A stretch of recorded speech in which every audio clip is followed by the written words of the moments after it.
ଆରେ ଏସବୁ କିସ? ଏସବୁ ସାଜସଜ୍ଜା କାହା ପାଇଁ? ଅନ୍ନପ୍ରସନ୍ନ ଚାଲିଛି, ସେ ପୁଣି କାହାର? ଏସବୁ ଜାଣିବା ପାଇଁ ଭିଡ଼ିଓଟିକୁ ଶେଷ ପର୍ଯ୍ୟନ୍ତ ନିଶ୍ଚୟ ଦେଖନ୍ତୁ। ଜୟ ଜଗନ୍ନାଥ ସାଙ୍ଗମାନେ, ଆପଣମାନଙ୍କୁ ମୁଁ ପୁଣି ଥରେ ସ୍ୱାଗତ କରୁଛି ମୋ ଚ୍ୟାନେଲ ମାନେ ଡିପି ଲାଇଫଷ୍ଟାଇଲକୁ। ଆଜି ଥିଲା ମୋ ମାମାର ଅନ୍ନପ୍ରସନ୍ନ, ଆଉ ତାକୁ ତା ଆଈ କୋଳରେ ବସାଇ କ୍ଷୀରି ଖୁଆଇ ଦେଉଥିଲା। ଯେହେତୁ ତା ମାମୁଁ ବାହାରେ ଅଛି ଆଉ ତା ଅଜା କିଛି କାରଣ ପାଇଁ ଆସିପାରିଲେନି, ସନ୍ଧ୍ୟାରେ ଆସିକି ପହଞ୍ଚିଲେ, ସେଇଥିପାଇଁ ସେମାନଙ୍କର କାମଟା କରିଲା ମା। କିନ୍ତୁ ମୋ ମାମାର ବୋଧେ କିଛି ଅଲଗା ଇଚ୍ଛା ଥିଲା, ପ୍ରଥମ କ୍ଷୀରି ତା ମାମୁଁ ପାଖରୁ କି ତା ଅଜା ହାତରୁ ଖାଇବା ପାଇଁ। ହେଲେ ସେସବୁ ହେଇପାରିଲାନି, ସେଇଥିପାଇଁ ବୋଧେ ମୋ ମାମା ଏତେ କାନ୍ଦିଲା। ସାଙ୍ଗମାନେ ତାକୁ ବହୁତ କଷ୍ଟରେ ବହଲେଇବା ପରେ ପୁଣି ଥରେ ମୋ ମା ନେଇକି ଗଲା ତା କୋଳକୁ କ୍ଷୀରି ଖୁଆଇବା ପାଇଁ। ହେଲେ ମୋ ମାମା ତା ଜିଦରେ ତ ଅଟଳ ଆଉ। ହେଲେ ଆମେ କ'ଣ ତା ଜିଦକୁ ମାନିଲା ପିଲା?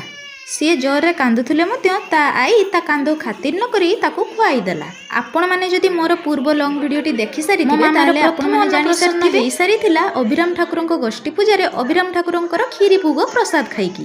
ହଁ ଆଜ୍ଞା, ଏଇଠି ତା ବାପା ତାକୁ ଆଉ ଥରେ କ୍ଷୀରି ଖୁଆଇବାକୁ ଚେଷ୍ଟା କରୁଥିଲେ, ହେଲେ ସେ ଖାଇଲାନି। ଆମେ ଫଟୋ ଉଠିବା ପାଇଁ ଏମିତି ପୋଜ୍ ନେଇଯାଇଥିଲୁ। ତାପରେ ମୋ ମାମା ଆଗରେ ରଖିଥିଲୁ ଏତେ ସାରା ଜିନିଷ, ହେଲେ ସବୁକୁ ଛାଡ଼ିକି ସେ କେବଳ ଚକୋଲେଟକୁ ହିଁ ଉଠେଇଲା। ହଁ ସାଙ୍ଗମାନେ, ଏବେ ମୁଁ ଭାବୁଛି ଚକୋଲେଟକୁ ସେ ଜାଗାରେ କାହିଁକି ରଖୁଥିଲୁ କେଜାଣି।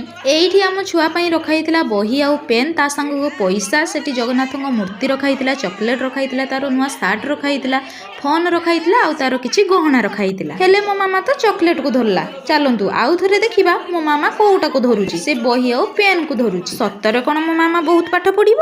ମୋ କଥା ଶୁଣି ସମସ୍ତେ କହୁଛନ୍ତି ନାଇଁ ନାଇଁ ଏଇଟା ହବନି, ସେ ପ୍ରଥମେ ଯୋଉଟା ଉଠେଇଥିଲା ସେଇଟା ହିଁ ଠିକ, ମାନେ ଚକୋଲେଟ। ଛାଡ଼ନ୍ତୁ ସାଙ୍ଗମାନେ, ସେ ତା ଯାହା ଉଠେଇଛି ଆଉ ଗୋଟେ କଥା ଜାଣିଛନ୍ତି ସାଙ୍ଗମାନେ, ଆଜି ଗୋଟାଏ ଦିନରେ ପ୍ରଥମେ ସକାଳୁ ହେଲା ଅଭିରାମ ଠାକୁରଙ୍କର ଗୋଷ୍ଠୀ ପୂଜା, ତା ସହିତ ଏବେ ଅନ୍ନପ୍ରସନ୍ନ, ତା ସହିତ ରାତିକି ହବ ଷଠିଘର ଗାଣ। ଷଠିଘର ଗାଣ ମୁଁ ଆପଣମାନଙ୍କୁ ମୋର ନେକ୍ସଟ ଭିଡ଼ିଓରେ ନିଶ୍ଚୟ ଦେଖେଇବି।